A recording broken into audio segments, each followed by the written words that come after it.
Assalamualaikum warahmatullahi wabarakatuh.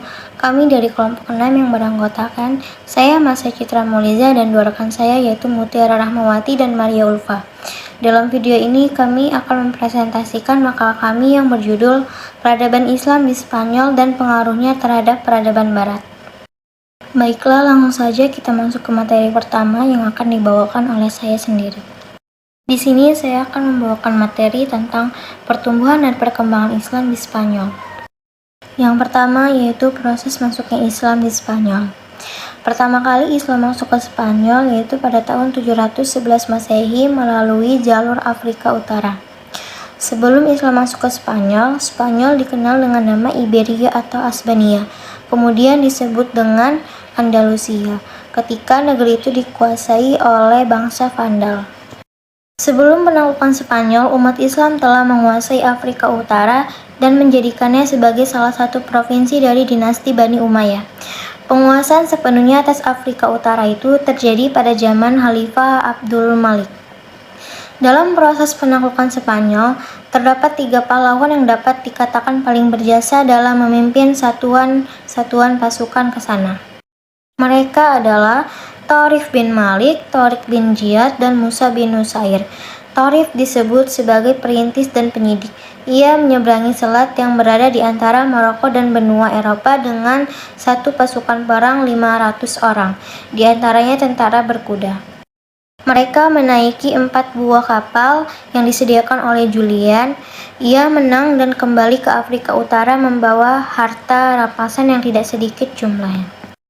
Didorong oleh keberhasilan Tariq dan kemelut yang terjadi di dalam tubuh kerajaan Visigotis yang saat itu berkuasa di Spanyol, serta dorongan yang besar untuk memperoleh harta rampasan perang, Musa bin Nusair pada tahun 711 mengirim pasukan sebanyak 7.000 orang ke Spanyol di bawah pimpinan Tariq bin Ziyad. Tariq bin Ziyad lebih dikenal sebagai penakluk Spanyol karena pasukannya lebih besar dan hasilnya lebih nyata. Pasukannya sebagian besar terdiri dari suku barbar yang didukung oleh Musa bin Nusair dan sebagian lagi orang Arab yang dikirim oleh Khalifah Al-Walid. Pasukan itu kemudian menyeberangi selat di bawah pimpinan Tariq bin Ziyad. Sebuah gunung tempat pertama kali Tariq dan pasukannya mendarat dan menyiapkan pasukannya dikenal dengan nama Gibraltar atau Jabal Tariq. Dalam pertempuran di Baka, Raja Roderick dapat dikalahkan. Dari situ, seperti Cordova, Granada, dan Toledo dapat dikuasai Islam.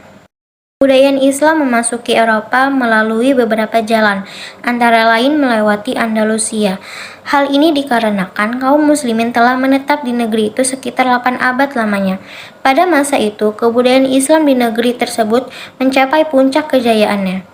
Kebudayaan Islam mengalami perkembangan yang pesat di berbagai pusatnya, misalnya di Cordova, Sevilla, Granada, dan Toledo. Yang kedua yaitu periode kekuasaan Islam di Spanyol. Periode pertama dari tahun 711 Masehi sampai 755 Masehi. Periode kedua dari tahun 755 Masehi sampai 912 Masehi. Periode ketiga dari tahun 912 Masehi sampai 1013 Masehi. Periode keempat dari tahun 1013 Masehi sampai 1086 Masehi. Periode kelima dari tahun 1086 Masehi sampai 1248 Masehi. Periode terakhir dari 1248 Masehi sampai 1492 Masehi. Yang ketiga yaitu pemetaan organisasi pemerintahan Islam di Spanyol. Yang pertama pemerintahan perwalian, yang kedua pemerintahan keamiran, yang ketiga pemerintahan kekhalifahan, yang keempat pemerintahan Al-Muluk Al-Tawaif, yang kelima pemerintahan dinasti Murabitun dan Muwahhidun, yang keenam pemerintahan dinasti Bani Ahmarah.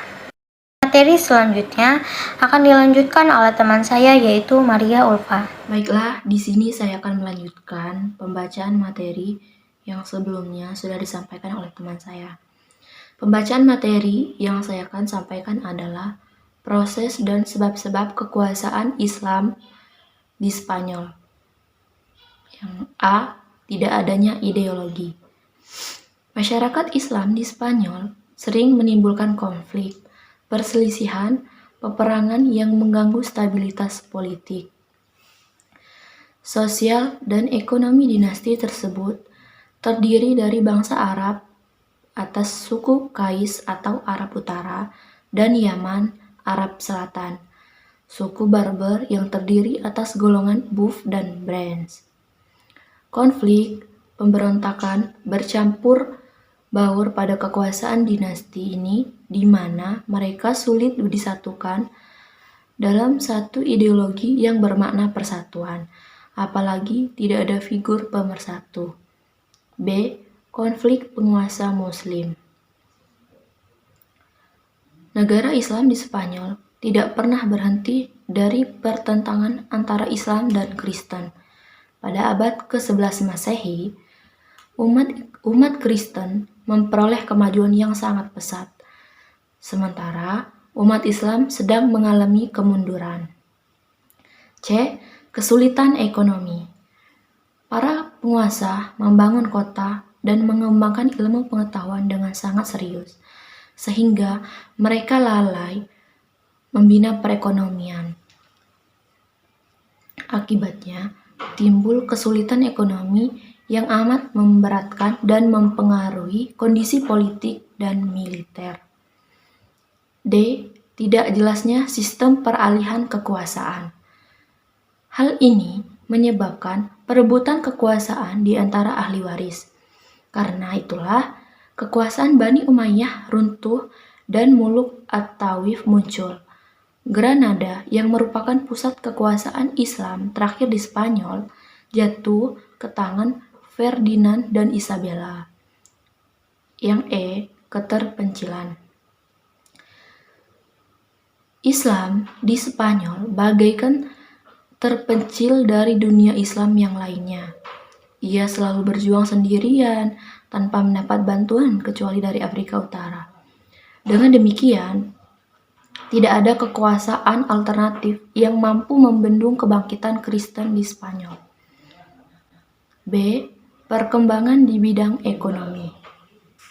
Pada masa perkembangan di ekonomi ini, produk-produk industri dan pertanian lebih dari cukup untuk digunakan.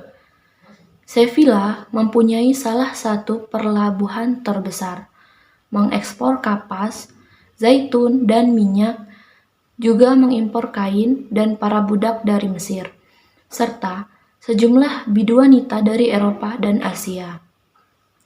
Barang-barang yang diekspor dari Malaga dan Jaén meliputi kunyit, daun ara, marmer, dan gula.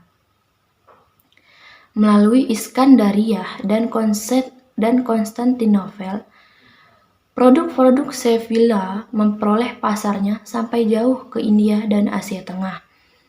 Aktivitas dagang yang paling aktif adalah perdagangan dengan Damaskus, Baghdad, dan Mekah.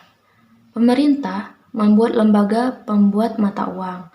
Model koin logamnya menurut motif-motif timur, dengan dinar sebagai satuan emas dan dirham sebagai satuan perak. Selain itu, mereka juga membuat tembaga dari zaman Islam permulaan. Uang Arab dipergunakan kerajaan-kerajaan Kristen di utara yang hampir 400 tahun tidak memiliki mata uang selain mata uang Arab dan Perancis. Mungkin cukup sekian pemaparan materi yang bisa saya sampaikan. Selanjutnya akan dilanjutkan oleh teman saya. Materi selanjutnya yaitu tentang proses pengembangan ilmu pengetahuan di Spanyol. Jadi dalam masa lebih dari 7 abad kekuasaan Islam di Spanyol, umat Islam telah mencapai kejayaannya di sana. Spanyol yang saat itu kecuali orang-orang Kristen yang masih menentang kehadiran umat Islam, turut andil dalam memberikan sumbangsi pemikiran yang melahirkan pemikiran ilmiah, sastra, dan pengembangan fisik di Spanyol. Adapun kemajuan intelektual yang pernah dicapai Spanyol pada saat itu adalah di bidang filsafat, sains, dan fikih. Yang pertama, filsafat. Minat filsafat dan ilmu pengetahuan ini mulai dikembangkan pada abad ke-9 selama pemerintahan Muhammad ibnu Abdurrahman. Dan tokoh utama pertama dalam filsafat Arab Spanyol itu adalah Ibnu Bajjah, dan tokoh keduanya adalah Ibnu Tufail. Selanjutnya di bidang sains, ilmu yang termaksud yaitu ilmu kedokteran, musik, matematika, astronomi, kimia, dan lain-lain. Selanjutnya di bidang fikih. Di bidang fikih, Islam di Spanyol menganut mazhab Maliki yang dikenalkan oleh Ziyad Ibnu Abdurrahman. Dan perkembangan selanjutnya ditentukan oleh Ibnu Yahya yang menjadi qadli pada masa Hisyam Ibnu Abdurrahman. Materi selanjutnya yaitu tentang transmisi ilmu pengetahuan dari dunia Islam ke Eropa. Jadi, dunia Islam telah mencapai masa keemasannya di bidang sains, teknologi, dan filsafat, tepatnya di bawah dinasti Abbasiyah yang berkuasa pada abad ke-8 hingga abad ke-15. Dari dunia Islam, ilmu pengetahuan mengalami transmisi, diseminasi, dan proliferasi ke dunia Barat yang mendukung munculnya zaman Renaissance di Eropa. Dan melalui dunia Islam, Barat mendapatkan akses untuk mendalami dan mengembangkan ilmu pengetahuan modern. Dan dalam sejarah terdapat tempat-tempat yang mempengaruhi pemikiran dunia Islam ke Eropa, yaitu di Andalusia Spanyol, di Syakhaliyah, Perang Salib di Hira, dan di Konstantinopel.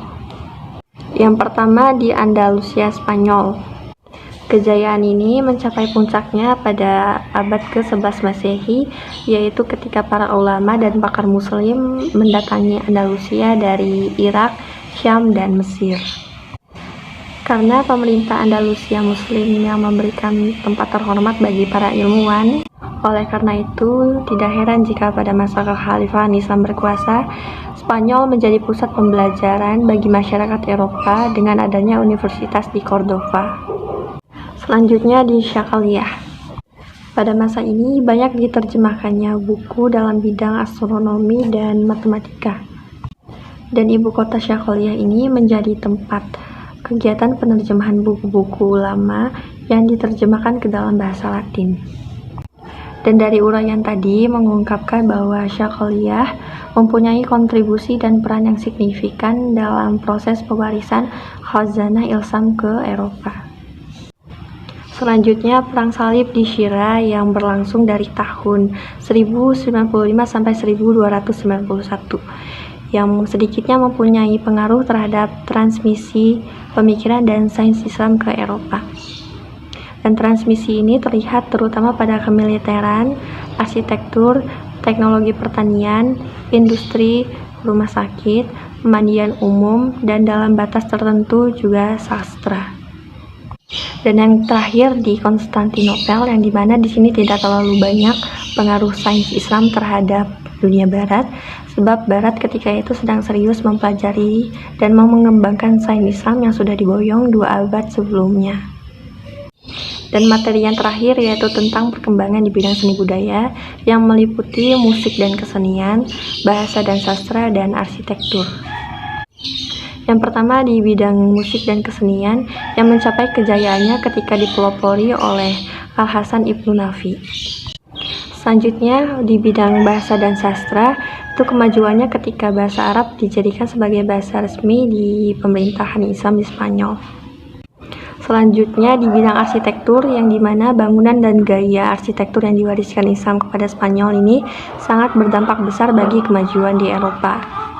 Dan di antara bangunan-bangunan monumental yang bernilai arsitektur tinggi yang masih tegak hingga sampai saat ini, di antaranya Masjid Jami dan Madinat Az-Zahra di Cordova, Istana Putri Al-Hamra di Granada, serta Al-Jazar di Seville. Baik, sekiranya itu saja yang dapat kami sampaikan terkait materi tentang peradaban Islam di Spanyol. Sebelumnya mohon maaf bila ada salah-salah kata dalam penyampaian materi. Sekian dari kami, terima kasih. Assalamualaikum warahmatullahi wabarakatuh.